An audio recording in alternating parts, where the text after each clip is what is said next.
Greetings and welcome to the Dr. J Blog Series. It's Friday, August 15th, 2025, and on Fridays we talk about human behavior and justifications. And this week's theme has been positivity for the Dr. J Blog Series.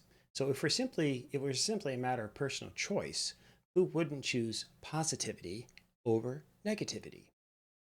We know that from the scientific research or even just from our own personal experience that being positive has a great many benefits, both psychologically and emotionally.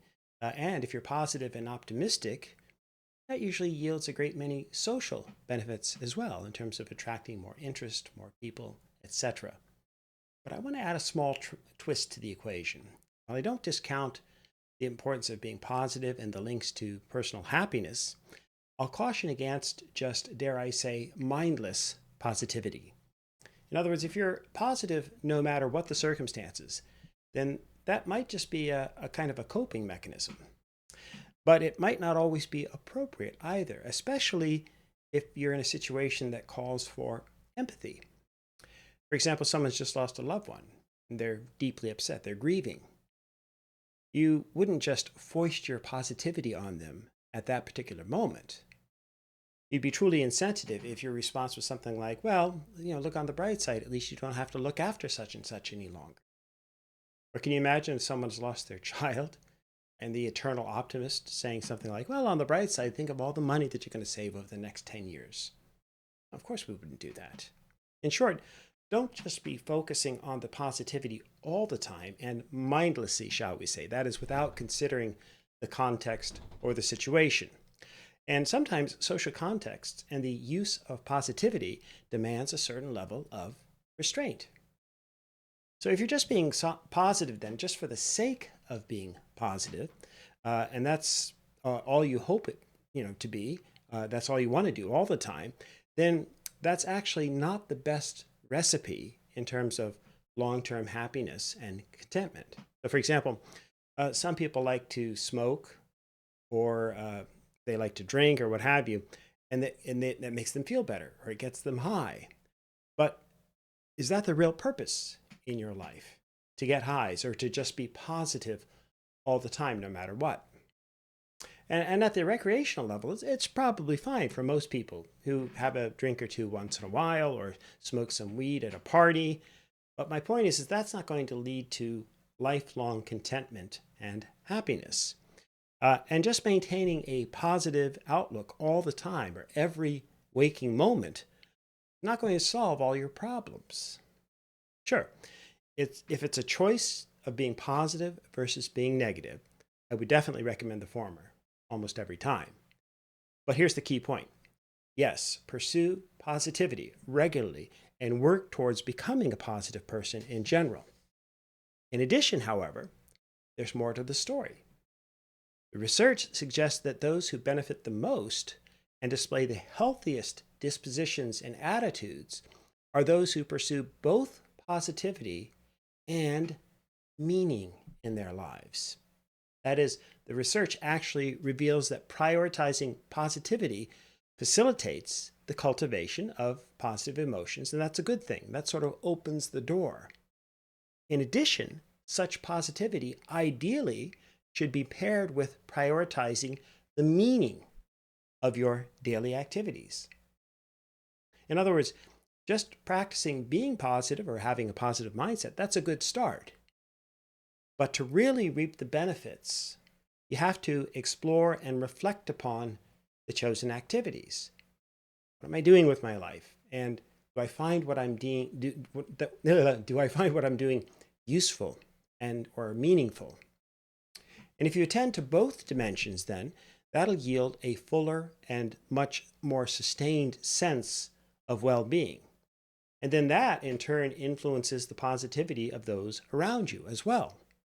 So it's kind of like when you're talking to somebody who's really excited or passionate about what they're doing, and their enthusiasm in that sense, it's almost contagious. You know what I mean?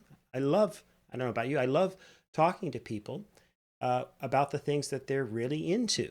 And when they explain to me what they're doing and why they find it interesting and so on, I love their energy. I love hearing about what it is that they're doing with their lives. I just find that incredibly interesting. Okay.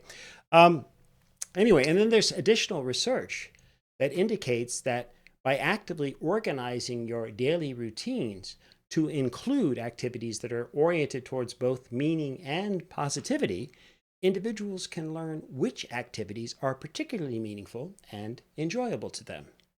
And then they can prioritize those activities moving forward. And that then almost always enhances their well-being in the long run. And so more specifically then, intentionally looking for circumstances that can lead to co-occurring positive emotions and meaning by prioritizing positivity and meaning helps to create a mindset towards situations and activities and relationships that will serve you particularly well.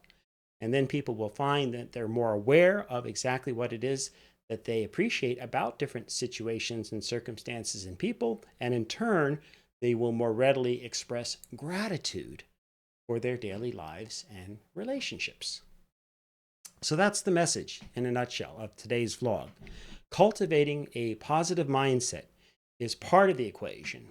In addition, to be sustainable and develop a truly grateful appreciation of all things in your life, you have to also link what you've personally come to realize is truly meaningful in your life. You have to link the activities and the people and the situations that you find to be especially meaningful. And then if you link that to positivity, that's what creates the long-term change and success. And that's why just speaking for myself, that's why I failed so often in terms of being positive and being grateful, really for decades. In other words, I thought I would just focus on trying to be more positive, more optimistic. I read the books, I went to the seminars, I did all the things that I was taught to do. And then I thought that would lead to real change. But in my case, I would say, no, it didn't. I mean, it helped, but it didn't really solve the problems, right? And in fact, I couldn't have really and honestly done this vlog 7 to 10 years ago because I still wasn't there. Some of the information would have still been good or useful, but I couldn't have shared any of this or conveyed the deeper messages from a place of true, visceral, internalized understanding. That is, from a place of deeper peace. But I can now. It only took me a little over 55 years to get here. And that's partly why I'm doing this series. I may only reach a small number of people, of course, but I wanted to share with people who are interested. I wanted to share the wisdom and a much deeper contentment that's taken me most of a lifetime, if you will, to cultivate. My point is that I'd just rather help other people get there, ideally much earlier in their life stages. Hopefully, avoiding or saving a few years of needless struggle or pain and suffering along the way. And if you can develop that kind of genuine positivity that connects to what's meaningful in your life, then hopefully you'll get there and get to this stage of happiness and contentment and positivity that, as I say, took me literally over 55 years to achieve. And one last thing, by the way, when you get to that stage, you'll also be able to see much more clearly the others who have achieved that same kind of contentment. And there are many people out there, many such bright lights, if you will, some of whom almost certainly are within your circle or within your reach. We had, for example, just two friends who I hadn't seen literally in over 20 years. They just came and visited. They were passing through our city and a couple of days ago. But I can tell you this, they were definitely both enlightened souls who exuded positivity and contentment. They have a certain wisdom, a certain life's experience, and again, a positivity that I think could inspire just about anyone. So what a joy, what a blessing to have them in our lives. And as I look out in the world, I'm seeing more and more people who are there or on that path, if you will, to positivity, peace, and contentment. And of course, at the same time, there are many folks, as you well know, who are struggling and who have a much longer and more difficult path ahead of them. And so I don't say this as a form of judgment, but rather as a reminder that we all have our own journeys ahead of us. And so for myself, I just like to spend whatever years I might have remaining helping others to move forward in positive ways. Literally anyone I encounter. They may or may not be receptive, but that's okay. I can't control that. All we can do is our best each day. And I'm grateful, truly grateful for each day, no matter what. And I might have mouthed those words 10 years ago, but I wouldn't have truly meant them. And now I do. So, and I'll be just as grateful, I think, on my very last day, because I'll know I've used up my energy, my time as wisely as I could. And indeed, if it's my last day, then that's cool too, because I no longer have the energy left, and it'll be time to move on. Or as they said in Little Big Man, it's a good day to die. But in the meantime, and I'm guessing probably for the next 3 to 4 decades, who knows, I've got a lot of work to do, and so do you, and a ton of energy to expend, hopefully in fostering positivity, and so do you. So let's get at it. And until next time, may you and yours continue to create peace in your lives, nurture love in your hearts, and dole out hugs and positivity in abundance. And hopefully we'll see you tomorrow.